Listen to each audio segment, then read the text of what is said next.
Welcome back.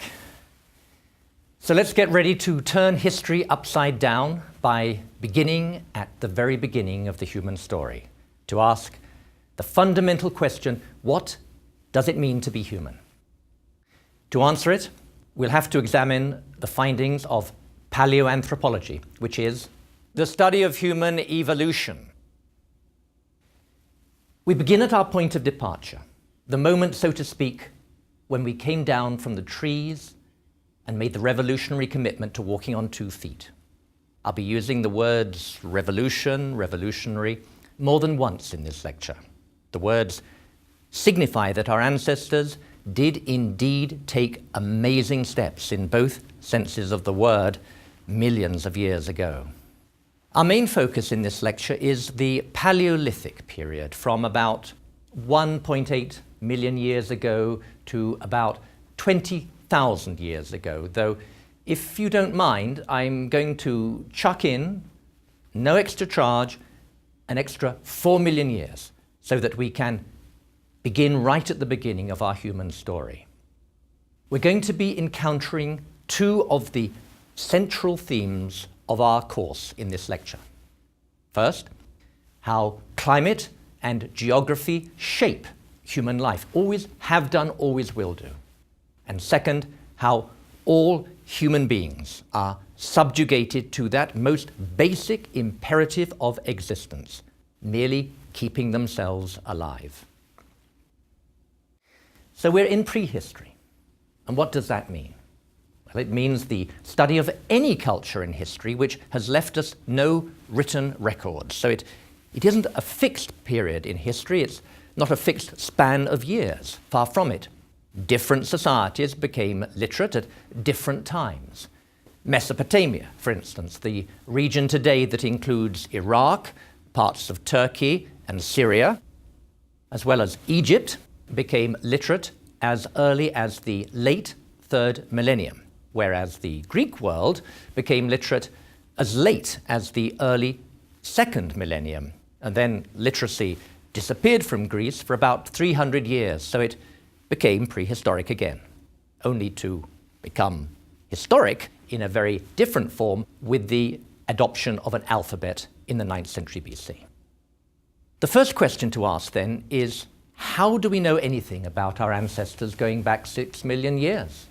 And the answer is that we have evidence from fossils, that's to say from stones that provide traces of once living organisms embedded in them. Imagine you'd been living in the 17th century.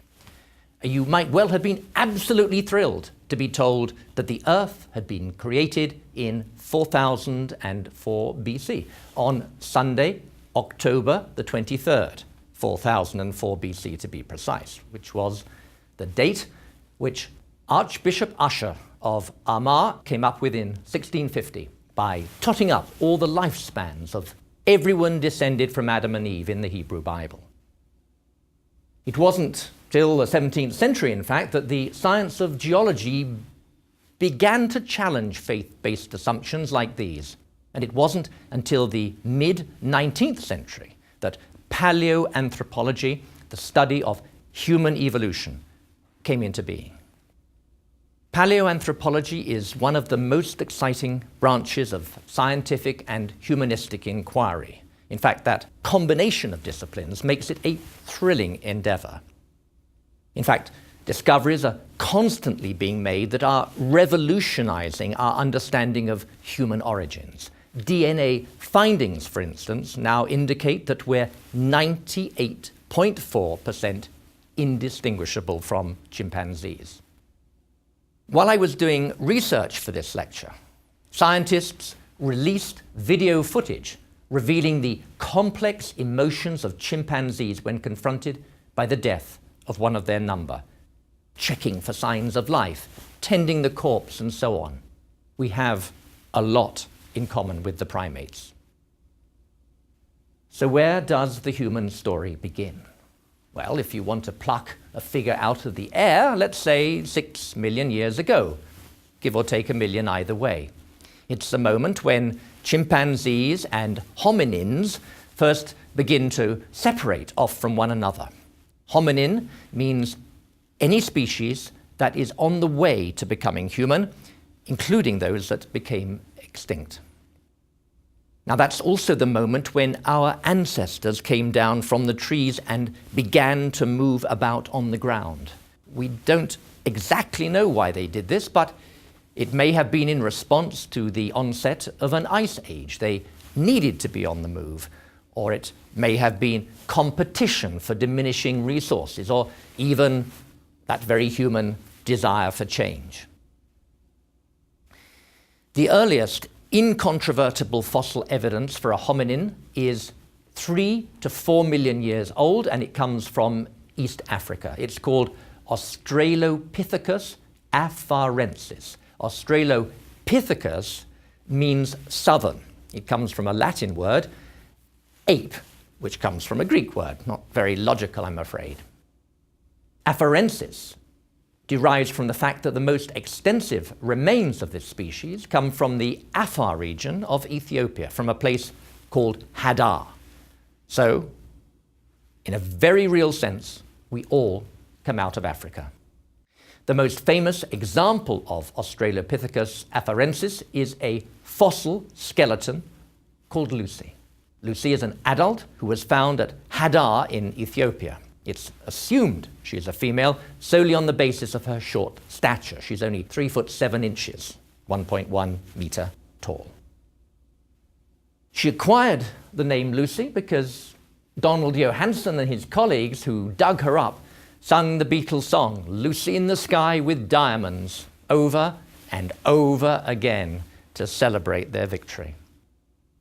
Johanson claimed that Lucy is the so-called missing link between ape and human, but we don't know that for certain. In fact, the missing link is still missing. The oldest traces of hominin footprints are slightly older than Lucy and were found at a place called Litoli in Tanzania. They indicate that Australopithecus afarensis was capable of walking upright. A diorama in the American Museum of Natural History of New York depicts the two hominins who left the footprints, the male with his arm placed protectively over the shoulder of the female. It's very affecting, and it may be our earliest evidence of what anthropologists call pair bonding. But to be fair, to be historically accurate, it's only an artist's impression. Lucy and her Australopithecine family were on the Earth for about 3 million years. And then around 1.8 million years ago, a new type of hominin emerges in Africa, Indonesia, and China. Homo erectus, standing man. The first ancestor in the Homo lineage that leads incontrovertibly to Homo sapiens, thinking man, to us, in other words. It was Homo erectus who, as Bill Bryson notes, I quote, was the first to hunt, the first to use fire, the first to fashion complex tools, the first to leave evidence of campsites, the first to look after the weak and the frail. We know he looked after the weak and the frail because a skeleton has been found of a female with a crippling disease who had lived with the disease for weeks, possibly even months. Someone had cared for her all that time, 1 million years ago. Our ancestors already showed the virtue of compassion. From Indonesia, too, comes evidence of a species of miniature humans, real-life hobbits, in other words, as they're affectionately called. The hobbits go by the name of Homo floresiensis, a reference to a small island called Flores, where a skull with a partial skeleton was discovered in a cave in 2004. They came into existence about 80,000 to 100,000 years ago. They were approximately 3 feet tall. They had small brains about the size of an orange, but they made relatively sophisticated tools. Species that are confined to small islands often tend to be small as a result of having had to adapt to the limited resources available to them. So it's quite likely that their diminutive size is due to natural selection. Talking of tools, the very first stone tools come from Tanzania and Ethiopia, the countries we talked about a moment ago. And I'd like you to think yourself into the body and mind of one of the apes in Stanley Kubrick's 2001: A Space Odyssey, when he picks up a bone and begins idly toying with it in his hand as he gradually discovers, to the stirring accompaniment of Richard Strauss's Also sprach Zarathustra, boom, boom, boom, boom, boom, boom, that it could be used to smash things. And then in the next scene, you and your mates use bones to smash the skulls of other apes. Using and making tools are not exclusive, however, to human beings. We share those characteristics with chimpanzees, as the British researcher Jane Goodall discovered 50 years ago, and with members of the crow family, I might add, who use sticks as tools and even break them to size. Even so, the manufacture of tools marks a huge advance in human evolution. It signals the origins of technological thought. One of the very earliest manufactured tools is a stone chopping tool from the Olduvai Gorge in Tanzania, part of the Great Rift Valley in East Africa. It's estimated to be about 2 million years old, and it can be dated that far back because it was taken from a layer of rock that had been formed that long ago. If you'd been an early hominin, however, you wouldn't have hunted. You would have fed on flesh that other animals had killed. You'd have used the stone chopper to strip away flesh from the carcass, especially to obtain bone marrow, which provides the most nutrition. We'll now zoom ahead to the Neanderthals, relatives of the human race, who began to emerge sometime between 300 and 100,000 years ago. And the best recent estimate for their appearance as a distinctive species in Europe is around 130,000 years ago. I say in Europe because at this point our course ceases to be about humans the world over and now focuses on Europe, Africa, and Western Asia. So I shan't be tracing the important developments in China, which humans first entered 1.8 million years ago, because it lies beyond the scope of this course. Neanderthals take their name from the fact that fossil remains were accidentally discovered in the Neander Valley near Dusseldorf in Germany in 1856. Incidentally, Neander in Greek means new man. How ironic is that? So, what do we know about Neanderthals? They're those chaps who drag their knuckles on the ground and whose courtship technique consists of bashing some unsuspecting female on the head and dragging her by her hair into the cave. Or at least that's the common perception. Well, the fact is that A, we use the word Neanderthal almost synonymously with stupid, and B, our view of prehistoric societies tends to be extremely dismissive and patronizing. Actually, the Neanderthals weren't in the least bit stupid or backward. Some paleoanthropologists have even argued that those of us who live outside Africa have between 1 to 4% Neanderthal DNA in us. And this would mean there was interbreeding between Neanderthals and Homo sapiens. It's still a highly contentious area of debate. There are serious doubts, both as to the accuracy of DNA that is tens of thousands of years old and as to whether two species could have produced offspring together. But whatever the truth, the picture of Neanderthals bashing women on the head has more to tell us about the misogynistic inventor of that image than it does about Neanderthals themselves, even though I dare say it's true that they didn't have much time or energy for the niceties of social interaction. Neanderthals had a very sturdy musculature.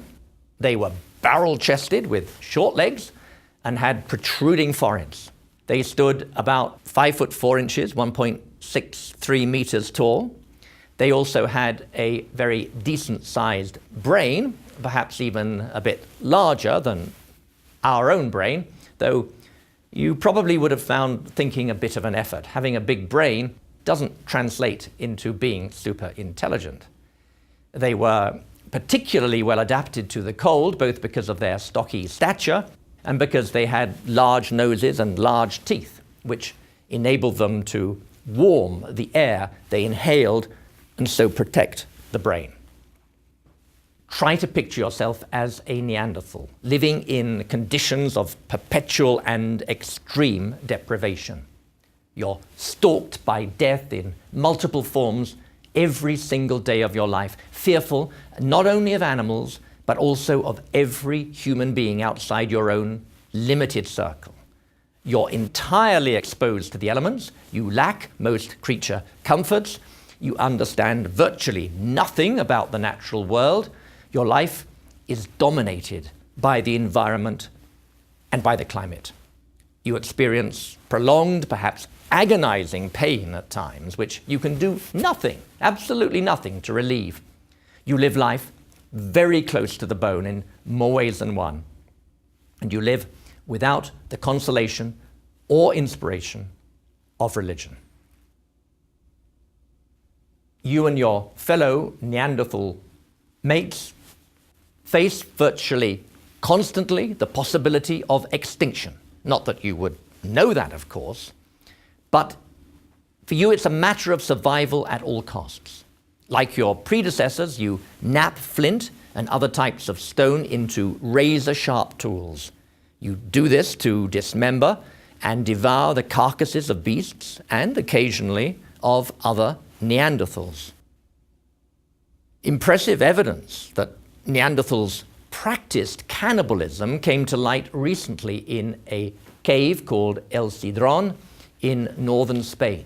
Cut marks were found on the bones of 12 individuals, indicating that the muscle had been stripped away by means of stone blades.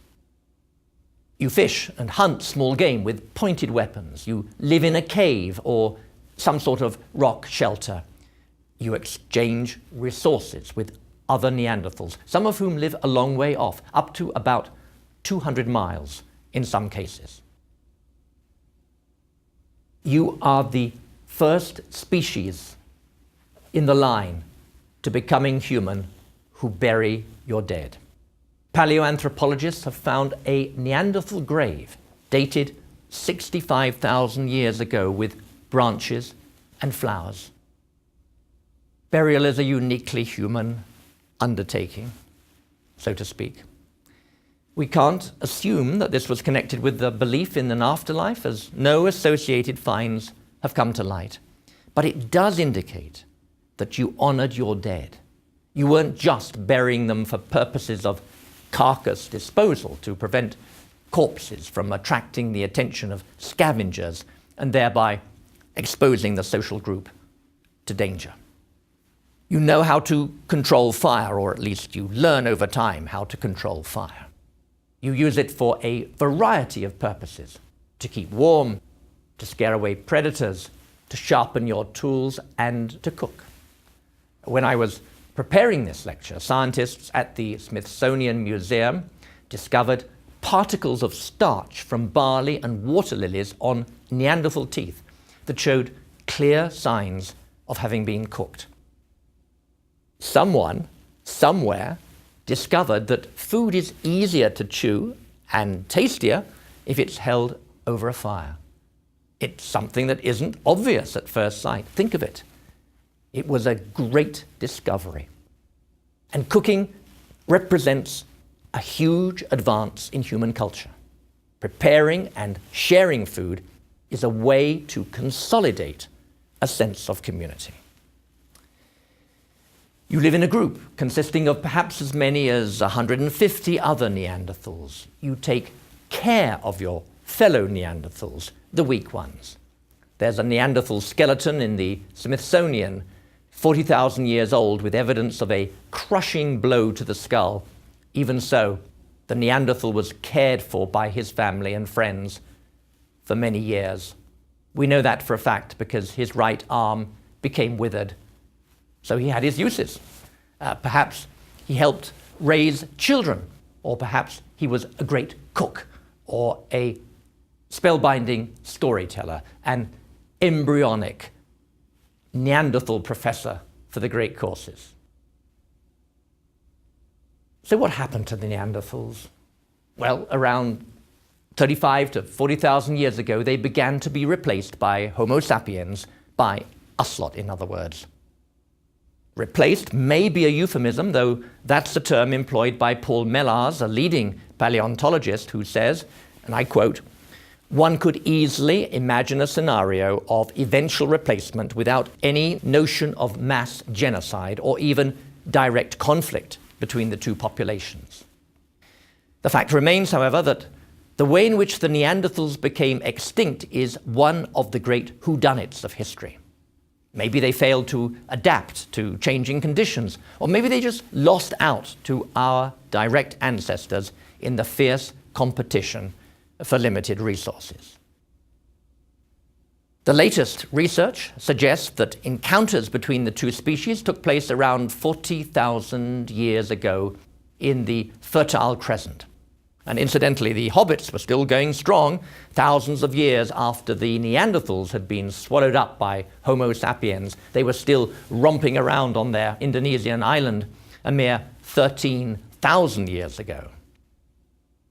In fact, at one time, about 40,000 years ago, there seemed to have been at least 4 hominin cousins of ours who ranged across Europe and Asia, along with our direct ancestors, Homo erectus, the Neanderthals, the hobbits, and what has been unromantically called Species X, identified from a single finger bone, a pinky, as well discovered in a Siberian cave as recently as 2008. And indeed, future research may well reveal that there were more species of extinct human relatives sharing the planet with us at this time. So far, I've talked mainly about daily life in the Paleolithic period, but what about the human mind? When in fact, did we acquire a mind? A mind isn't just a brain. A mind is something that is capable of symbolic thought, capable of art, of language, of reasoning, of complex emotion, of social organization, and of manipulation, specifically of the manipulation of other humans, like I'm manipulating you here now, trying to persuade you that I have something of immense value to tell you, which, by the way, I do. Well, there's a general consensus among paleoanthropologists that early humans acquired minds somewhere between 60,000 and 20,000 years ago. Somewhere in that period, in other words, our ancestors became capable of creating objects of aesthetic appeal, of having more extensive social connections, and of being able to live imaginatively in the past as well as in the future, all of which we're doing here now, incidentally. And they did so because they were now sufficiently freed from the exigencies of life. Life was no longer just a fight for survival. There was a little bit of give in the system, and that enabled us to become human in a cultural and social sense. All of the above is connected with the development of language. We don't know when humans first began using language. Language may have begun with the Neanderthals or even earlier, but it was probably sometime around 40,000 BC that a structured language began to take shape, as opposed to single words. Around the same time, in other words, that our brains became minds. It was a very limited language, of course, rather like that of a 7-year-old, but it was a lot more refined than the grunting and gesticulation that had preceded it. It meant that we could exchange thoughts, acquire a shared memory, express tender emotions, and crucially, engage in cooperative enterprises like hunting. In fact, some paleoanthropologists believe that hunting only became possible with the development of language. It enabled humans to say things like, "Don't move. There's a bison over there. Let's throw our rocks all at once.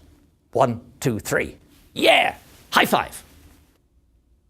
This, too, is a period that has produced the first evidence of artistic accomplishment, most spectacularly in the form of cave art. The earliest cave paintings come from the Chauvet cave in southern France and may be as old as 30,000 BC.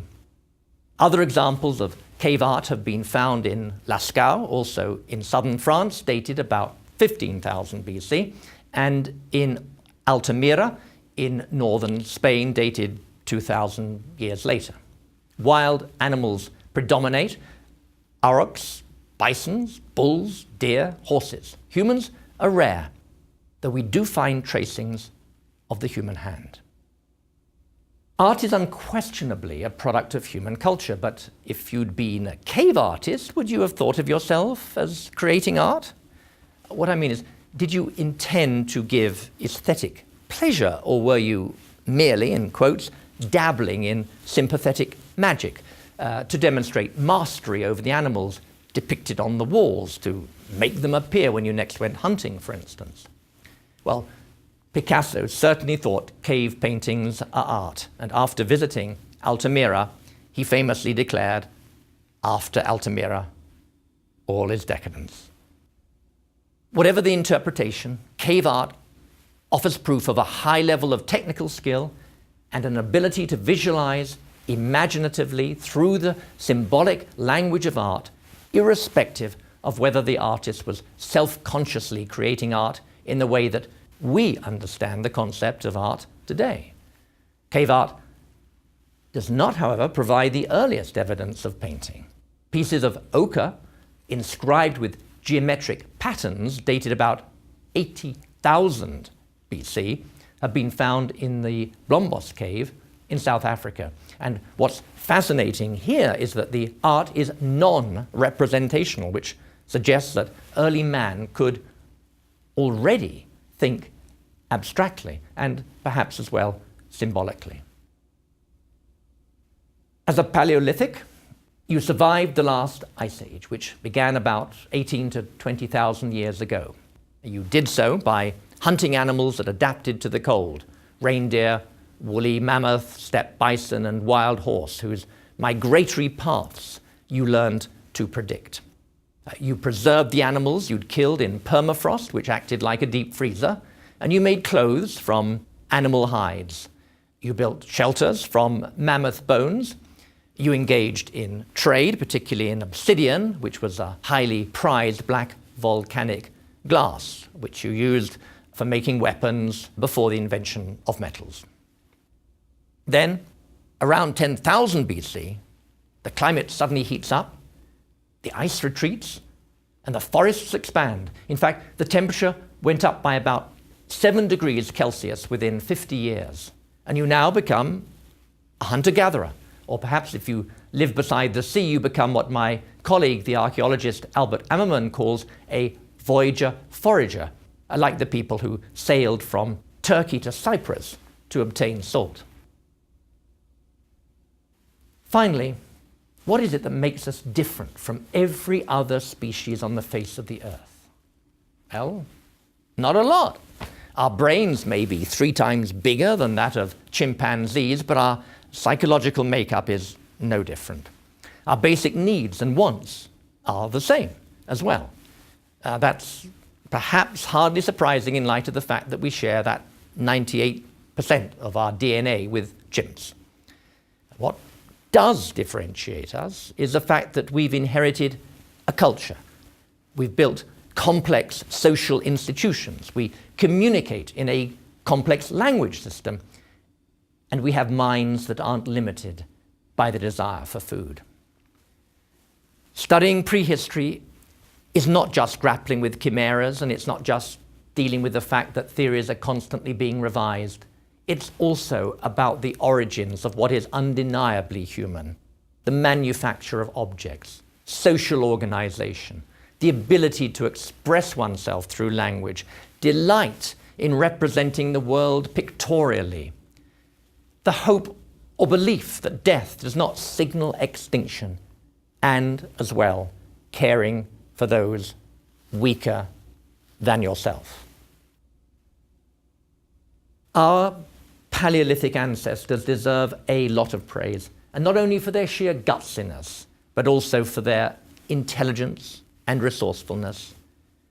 Because they lived in small groups, they didn't just invent things once, they had to keep on inventing the same thing over and over. And because they had no writing, they had to pass on all their wisdom and all their knowledge orally. And because there were things like meat, which they needed, but which was attached to an animal many times larger, stronger, and faster than themselves, they had to learn to cooperate with other humans to obtain it. From the beginning of human history, the sustainable resources of the planet have limited the size of the human population, a population that may at times have sunk to as low as a few hundred. We only just avoided extinction. 74,000 years ago, a supervolcano erupted in northern Sumatra, which is thought to have reduced the entire human population on Earth to a few thousand. And of course, we still face the challenge of living within a balanced ecological budget. We're down from the trees, but by no means out of the woods.